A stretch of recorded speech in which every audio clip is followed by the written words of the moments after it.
Welcome to Albuquerque Real Estate Talk, episode 511, 511, November, first week in November 2024. We just got our first little winter blast here in the Albuquerque area. It's Tego and Tracy Venturi with the Venturi Group of Real Broker. And this week, Tracy, I just purchased the 2024 profile of buyers and sellers.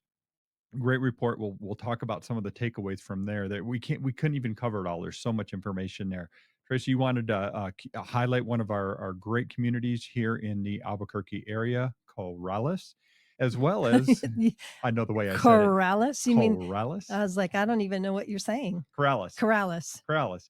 And also, of course, we just, since it's the first week of November, we've got some market data for the Albuquerque area for October 2024. Again, it's Tego and Tracy Venturi. Thanks for tuning in as always. And I think we got some good stuff lined up this week. We do, but let's talk about the weather. Yeah. Wow, what a week, huh? All over New Mexico. It's crazy with the trees down and the power out. I was talking to a good friend of mine at the Hyatt at Tamaya, and they had no power outage, and they had 60 guests check in on Thursday morning who were out of power. So what a great resource. I was thinking about Corn Maiden Restaurant there just recently that it's time for you to take me on date night there. They reopened a few months ago. They were closed all through the pandemic era and everything. What a beautiful place to go and see the mountains. And if there's still snow there, so pretty. Speaking of things that closed and are going to be reopening, I mean, that was big excitement, right? I know. Do Tent Rocks. you know what I'm talking about? Tent Rocks. Yeah, Rocks. I think most people that live in the Albuquerque area and have ever been there before have heard the news that the Tent Rocks park is going to be open for hiking on a limited basis. I think they're going to be doing permits or something, but I think daily reservations, yeah, and a fee. yeah, it's such a neat place, and it's so close to Albuquerque, halfway between Albuquerque and Santa Fe, and just a really neat day trip. So happy Totally. to have that back pretty soon. November 21st, they're Really? opening Okay. it back up.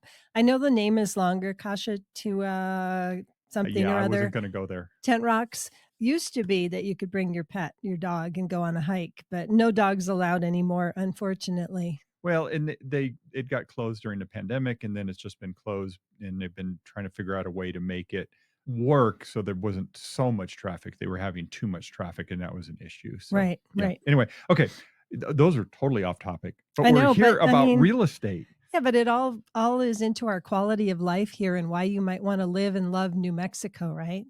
That's a good point.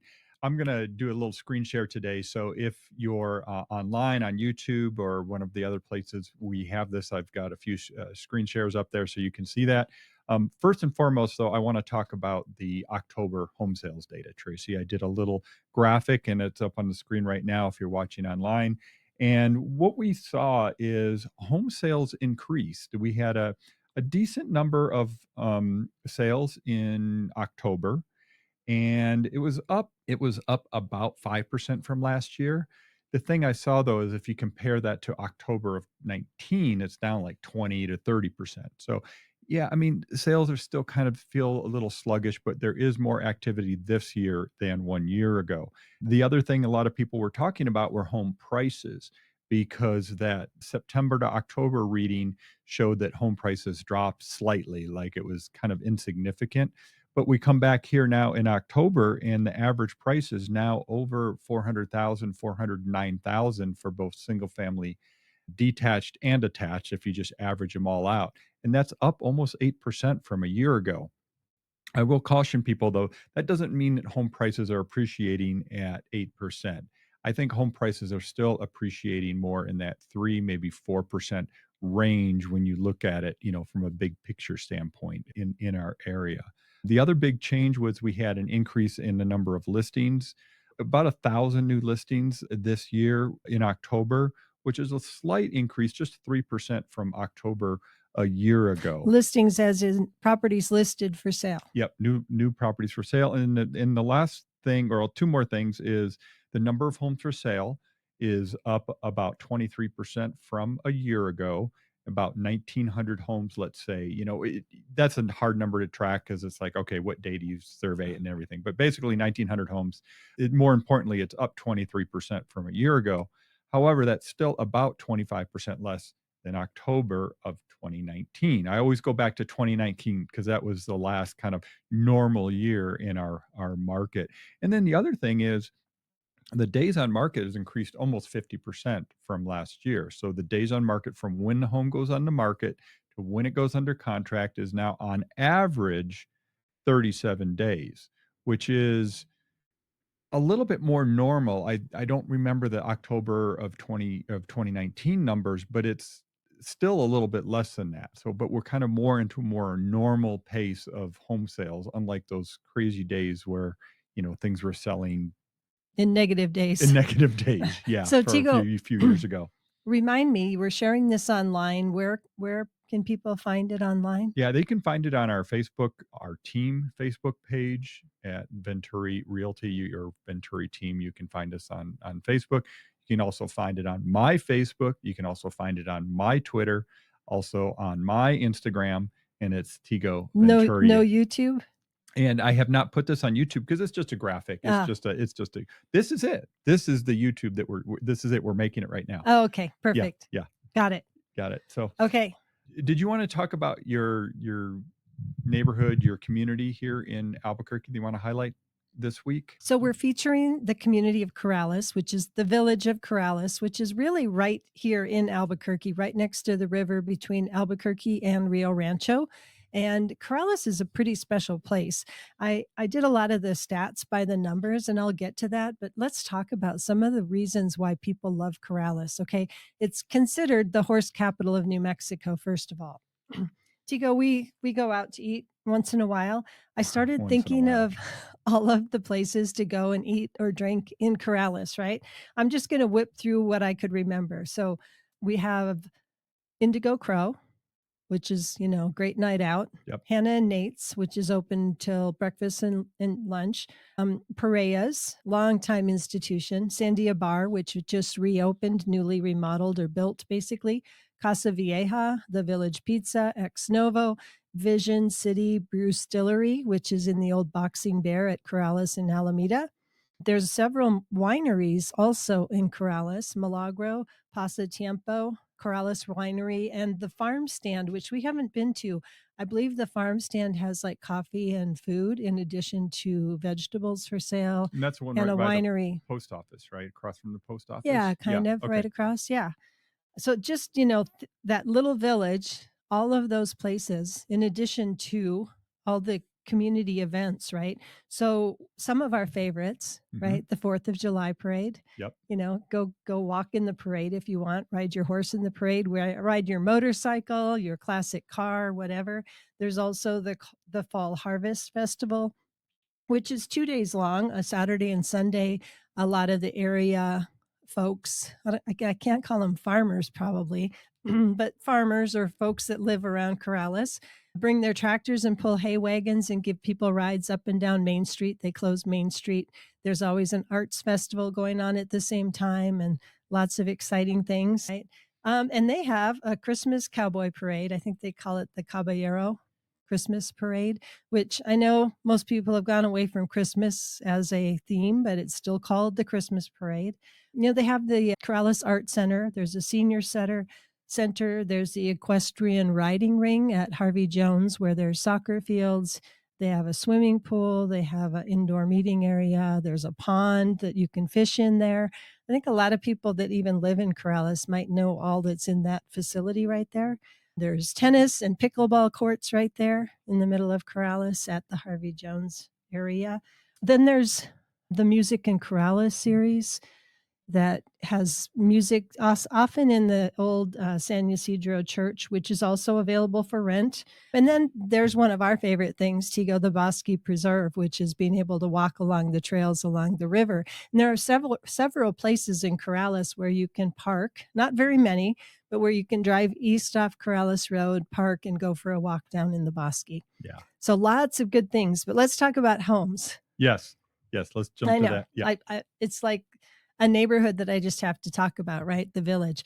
So, average list price right now, the day we're recording this in early November, the average list price of homes in Corrales is $1,123,000. I would never have guessed it to be that high, but there's one property on the market that's 3,300,000 that's sort of skewing that number a bit. Well, let me give you a different number. Median list price, and I've got it on the screen right now, is about 800,000. So median means that's the middle of all the homes that are currently active on the market. Corrales has been this way for a long time, the most expensive market in the Albuquerque area. Sandia Heights is usually right up And there, in Placitas. Placitas and North Albuquerque Acres, but Corrales, zip code 87048, generally tops out for most expensive market in the Albuquerque area. Yeah. So the average price per square foot of sold properties, I know you've got a whole chart. My numbers are probably different than yours. So let me go back.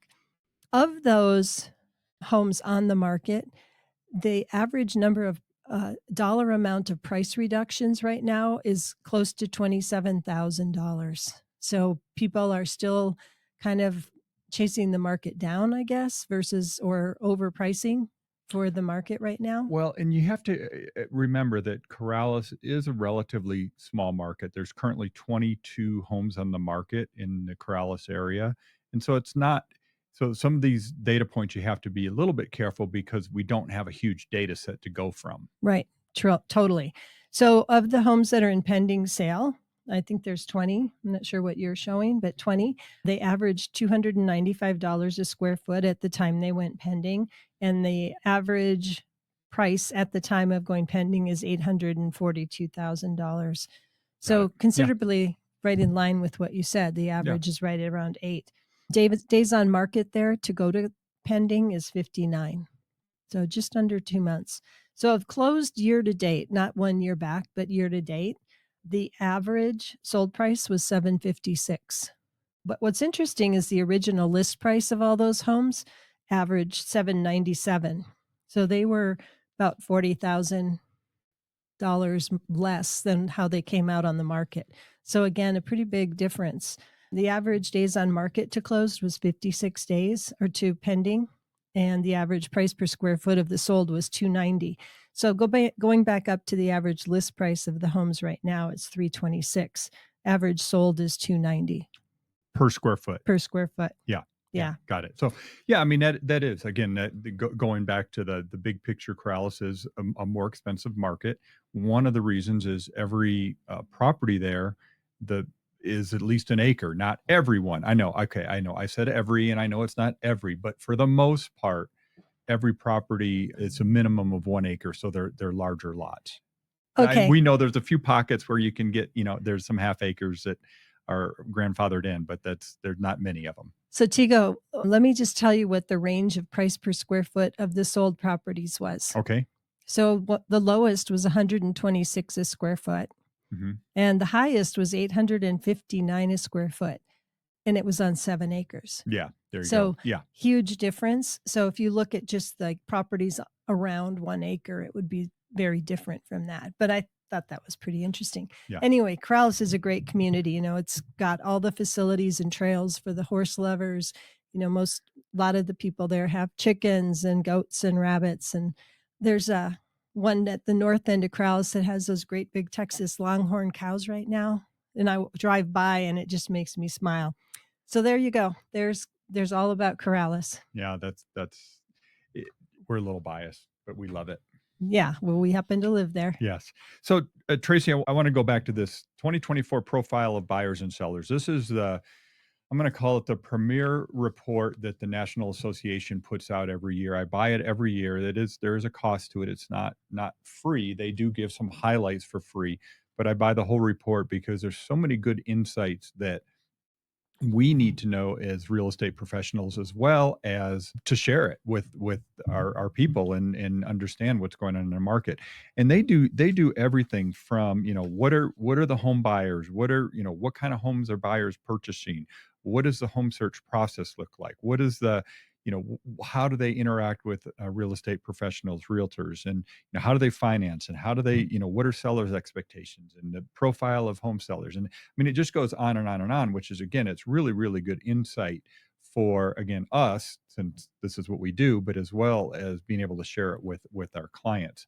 So I'm going to pull up a few data points here, Tracy, that jumped out at me, and we can circle back on this through the next few weeks here as we go through because there's so much. 124-page report. I know I shared it with you, and you're like, I got to the high list highlights characteristics of home buyers, and that was like, okay, I've got enough. okay, well, go ahead and what were some things that jumped out at you? Because I got some charts. Again, if you're online, you can see them, but we'll talk about them obviously as well. So this chart that you have up, median age of home buyers, the median age peaked at 56 years old, up from 49 last year. That's a huge jump, Tigo. Yeah, really, it's actually sad in a kind of a way is that the median age of all home buyers, and again, this survey is kind of like half of 23 and half of 24, the way it breaks down. 56 years old is the median age of home buyers today, of all home buyers. For first time home buyers, it jumped up to 38 years old. From And 39. yeah, I but I mean, mean, 35. but for the longest time, it was around 30 years old was the kind of average, First median time. age for first-time home buyers. It spiked up this year to 38 years old, and that's an all-time high since they've been doing this report since 1981. And it's just a sign of the times in that, we all know, and we talk about it every week, affordability, interest rates, lack of supply, the whole thing, and it's unfortunate. So that was one thing that jumped out. And then if you break it down by, the age of buyers, as we talked about, first time home buyers, like I said, was 38 years old, but repeat buyers is now 61 years old is the average age. Is it average or median age? I don't remember. It doesn't say here. But anyway, 61 years old. So that's a big change too. But that's a really young person, Oh, yeah, 61. yeah, really young, really young. This one was interesting. It's the adult composition of home buyers and households, and married couples has dropped a little bit at 61. It's 62%. It's been higher over the years. It wasn't a huge change, but it was an interesting thing. The one thing that really jumps out is the number of single females that are buying homes. It's about 20%, which is pretty high number. It's been there before. Single males, they're not doing so good. They're like at 8%. And th Um, that was a decrease of 8% for single males. I think that's overall percentage. Yeah, that's overall. Of all the homes that were purchased, it was 8% were single males, 62% were married couples, 20% were single females, and then there was another 6% That's unmarried unmarried couples. couples. Yeah, yeah. Yeah. So yeah, interesting. Yep. Let's see. Let's see. I already did that one. Let's see. Prior living arrangements. I pulled this chart out, Tracy, because it really spiked up. And what it's showing us is that 61% of the home buyers had owned a home previously. That's an all-time high, which means most of the sales are repeat buyers, not first-time buyers. This is the one that is, unfortunate is the number of first time buyers has just dropped. So most of the buyers are now repeat buyers because they have the equity, they have the money to put into it. Let's see. Okay, I'm going to jump over to another kind of thing. Anything else from the buyers that jumped out at you, Tracy, when you were looking at that thing? Okay. No, I think we covered it. Okay. New versus resale homes.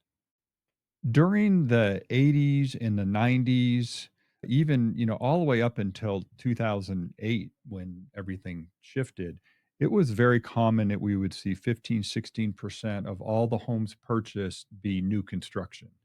And we had that whole time there where we, a lot of new construction and a good mix of new construction. Of course, starting in 2009, the number of new construction purchases dropped drastically because we stopped building homes. Okay, I know that's hyperbole, but we didn't build as many homes as we had been building. And of course, there was a glut of resale inventory, all the way through the teens there and into really up until 2014, 2015. Starting in 2017, 18, 19, we started to see a shift to more new construction. The short of it is this year, it's now 15% of all the homes purchased were new construction and 85% were resale. I think in Albuquerque, that number is actually higher in new construction. I think there's more new construction. I didn't pull the data, but going back and remembering it, it's something like that. It's new construction is just a larger portion of all the homes being purchased. Not that this is a part of that, but new construction right now, for those of you who might be interested, we can work with all of the different builders and help you navigate through that. And there's a lot of great incentives right now, really excellent interest rates and closing cost assistance with new construction. So if you're interested, give us a call. Yeah, no, and for sure. No, and that's one of those ways you can get your foot in the door because you can get those lower interest rates to And you get you can going. use Yeah, a first time home buyer program with those too sometimes. correct. So call Yeah. us. Yeah. This one was interesting, and what they looked at was the distance between the home they purchased and their previous residence. And Oh, I remember oh during the yeah, pandemic, Tego. right. I see it on the chart now. During the pandemic, people were moving further away because they were moving back to like where they grew up or where their families were. Yeah, so, what they have here is 2018, 19, 20, and 21, it was 15 miles was the average distance that somebody moved. So people generally kind of stay in the same city overall, right? Right. 2022, pandemic, fif 50 miles. 50 miles, people moved further away, right? And there was that whole I can work from anywhere. remember that thing called Zoom towns? Yeah. Yeah. Zoom towns. We talked about it on the show where it Right. was, they called them Zoom towns because people could move away from the big city, go to Boise, which was one of the Zoom towns, or Austin, which was one of the Zoom towns, and, work remotely, meaning work on Zoom. So, yeah, that's why it bumped them to 50 miles. The thing that's interesting now, post pandemic 23 and 24, it's now 20 miles. So people are now moving further away than that 15 miles and I think part of that is the residual of the work from home trend. Yeah, probably is. And maybe to get a home they really love, they have to go a little further out of a big city. I don't know. Could be, maybe part of that, yeah, affordability, that makes Mhm. sense. Yeah, I think that could be a driver of that as well. This was another interesting data point is like, This chart that you're looking at is the chart I'm looking at is, that the listeners can't see? yeah, I know. What are the Heuristics. things that basically drove the home purchase decision? And or no, the compromises that they made. I'm sorry, I've got the wrong one. Yeah. What compromises did buyers say they made when purchasing a home? I'm really shocked by number 1. Buyer's price of home. They made a compromise on the price they were thinking they were buying. Yeah, well, and I'm not surprised by that. I'm not that surprised by it, but it's eye-opening. Yeah, 30% of buyers say that they made a compromise on the price, meaning what they thought they were gonna be paying and what they ended up paying were 2 different things, right? A Absolutely, and what we know is a lot of times when somebody calls us and says, "I'm thinking of buying a house," they tell us, "Hey, I'm thinking I'm gonna be in this price range," and once we get with a lender and things, it's very different. Oftentimes, the house price is actually much higher than they think that they can afford. Yeah, no, very, very common. And the other big ones were so the price of the home that was a compromise. The condition of the home, they said 23% people said, "Yep, okay, I compromised. I was wanted something really great, but I had to compromise a little bit Or on the I wanted a condition." three-car garage and I got a two-car. Well, that's here where it's saying size of home. That's Okay, different, but basically, condition. size of home was a compromise, meaning they probably bought a little bit smaller because they had to value engineer. I'm guessing that's what that means is that they compromised on the size. They wanted something a little bit bigger, weren't able to find it or weren't able to afford it. The style of the home, about 20% compromised. Lot size, distance from job, Distance distance from from, job is overall fairly low on average, yeah. 11%. Yeah. So but the one thing that jumped out is here at the very bottom of this data, it says made no compromises, 31%. Interesting. Yeah. Wow. But that was much higher for repeat buyers versus first-time buyers. First-time buyers Made more made more compromise. compromise, and Yeah, no surprise on that yeah. as well. So, some good takeaways here. And okay, this is the last thing I want to highlight from the report here, Tracy. And I actually posted this on my Facebook the other day on the Facebook. The You're old when you say I that. know the Facebook. So there's 2 charts in here, and you look at them and you go, "Okay, wait, they're contradicting each other," and it's the tenure in your home. How long do you stay in your home? But there's 2 different questions. Well, one of them is a survey, and it says, "How long do you intend to stay in your home?" And for the longest time, up until 2010, it was about 10 years. And then it's been around 15 years where people say, their intention is to stay in their home for 15 years. But if we go to the next chart, we find that the reality is it's closer to 10 years is what people end up staying in their home. So there's that gap between what they imagined they were going to do versus what they end up doing. And And that's an average. So there's people who've been in their homes 30 years, and then there's people who move fairly often, every right. couple of years, especially the military. They get PCSed every few years. Yeah, yeah. Yeah, well, and so I started to think about this, okay, why is that? Why is it, people think they're gonna stay longer, but they end up not? And I think it's right, life happens. Right, Things come up, things change, job change, whatever it is. So, however, the average time in home right now is 10 years. For the longest time, it was 6 to 7 years. yep, Now it's 10 years. So people are staying in their home longer, and I suspect this is gonna bump up because of the lock-in effect that we've right. talked about. I totally agree.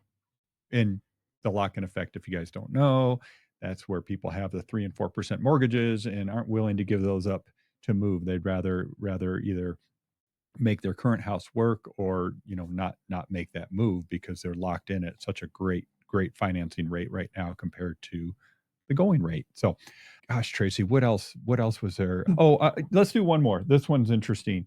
Was how many people, buyers and sellers, no, sellers, I'm sorry. How many sellers use a real estate professional versus don't use a real estate professional? And the thing that's interesting about this data is that right now, for sales by owners is almost at an all-time low.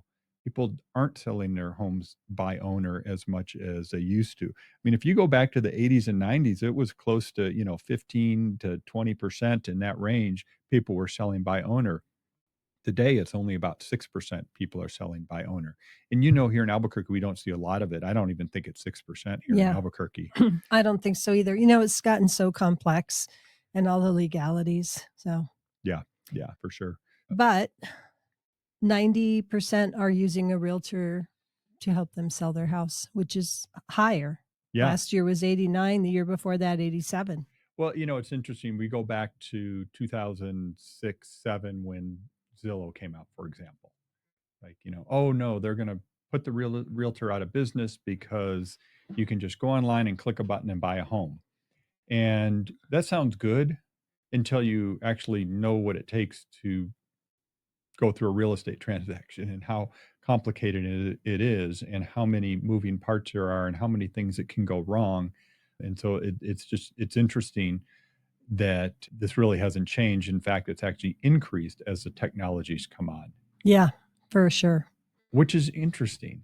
That you would We think have that higher tech. yeah, as the tech progressed in real estate, real buyers and sellers are using realtors more often. It's the exact opposite of what you think would have happened. Right. Yeah, which is interesting. I guess we'll leave it on that note. Yeah. So we do have a lot of open houses and homes that, we have available if you want to go take a look. We have a great team of people that work with us. So we would love the opportunity to hear from you, even if you just have questions or you're wondering what your home is worth now. Give us a ring, 448-8888, and we can certainly help you out. Thanks for listening. You can always jump on our website at welcomehomeabq.com, which is a Venturi team website. And again, we are with Real Broker. Have a great weekend. Take care.